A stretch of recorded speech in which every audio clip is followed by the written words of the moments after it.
back. So let's just talk a little bit about the tags that I have in my code right here, because I want to show you guys the changes I did since last video, which was video 25 right here.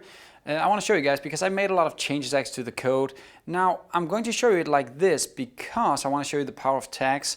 That's just fun, but also because I kind of just want to show you guys how much I actually changed, because there was a lot of changes. But all the changes I did was to get these test helpers into my entire setup, and I might have gone overboard. That's up to you to decide, and maybe I have not gone far enough if you want more generics and stuff like that, but I've tried it and kind of gone into my system and made changes. So I have these new test helpers. Don't worry, we'll get into them in a second, but I made these new test helpers that have different small methods that can help me out, and it kind of ended up with me having to create a local test helper like this in my tests, and then I can kind of move code from this size to this size to kind of make a validation right here. Don't worry, I'll show you this in code, but this is kind of what I did since the last lesson. I went in there, we had a little talk about some of these test helpers last lesson, but I went in there and I just went berserk and kind of tried to figure out how I could make very simple helpers that can make it faster for me to do unit testing and test-driven development, because a lot of the work, especially in the beginning, is to write these tests, and sometimes it just feels like a pain because you have to write so many things every test. Like, for instance, this was the final test we did. Notice how much code we had, and now after I kind of made the test helper, you have code like this, so it's only 3 lines of code, right? And we could even go in and make it even more generic if you wanted to, and make it simpler again, but I thought I didn't want to go too much into crazy generic details to make it hard to read again. So this is kind of what I came up with. So let's try to have a look at the actual code right here. Now I'm inside the location validator test right here. And what I've done is notice some of these are actually one-liners now, because what I did is I used a bit of default nullification and I used a bit of generics, so I can actually now call default validation, which is the one that we use on our validation. If I go into my validator right here, you'll see this is the name of the method, default validation. So I made a simple test method that I can now say, test helper, I would like to call default validation, and I expect it to be a parameter, cannot be null exception that I get thrown, using a bit of generic right here.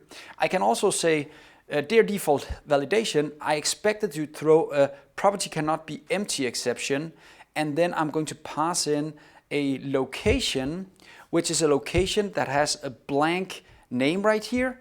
That's just default. I'll show you. No, I can actually jump in there and show you right now. So default name is blank. There's nothing in there. Let's just jump back. And then I pass in this message. That's what I expect from the exception right there. Name needs to be a value. And then the final one I have is where I, for instance, go and again, I create now another exception type. And then I pass in a location with an actual name of A. Again, I can pass in information, properties right here about my location if I want to. Let's jump back.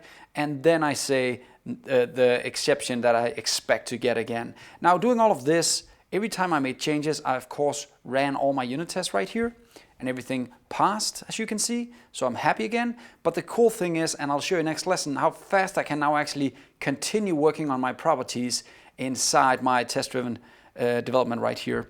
The environment really is effective for writing test-driven development. That's what I wanted to say.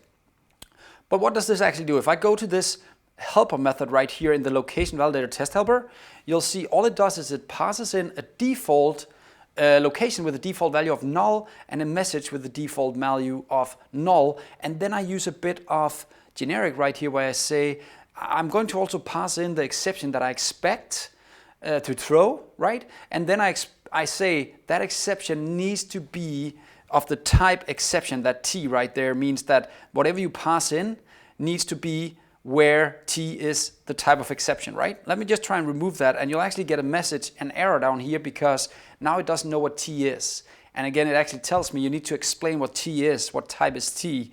And here again, we can put in T. Now I could have called it type exception like this, and that's actually what they recommend. So let's just add that just to show that as a final thing right here. There we go. So that's how we use now the default validator. And again, I know you could probably make some more crazy generic code right here, but let's just keep it at this. The second thing I'm doing is pretty much just like we did in our test before. I go and I call that default validator with the location I'm getting from the outside, and then I kind of say if the message is something, then I want it to throw the exception and print a message. If there's no message, just throw the exception that I expect, right? So I just moved some logic in here. Now you don't need to have it in here. You could move that back into your test if you feel that's more comfortable, but I just want to show you guys how powerful you can actually make these test helpers right here. We'll get back to the service test helper because that's a bit more complex, but the location test helper is very simple. I just have a way to create locations with either properties. As we start moving forward, there'll be more and more properties in here, or create a valid location that has all the properties that are valid for our system. So I'm going to use that later, of course, to verify that I can create a location and it should have all the valid properties. If I don't have that, I will not be able to create it without getting exception thrown in my face. So we'll get back to that in a couple of lessons. So let's end it right here. Now you guys know what I did since the last lesson. There was a lot of things, but the main goal was pretty much just to try and make simpler test environment right here, at least for writing the tests. It might not be easier to read, right? But it's easier to write the tests. It's faster. So let me try and prove that in the next lesson where I try to write a couple of new tests. See you next time.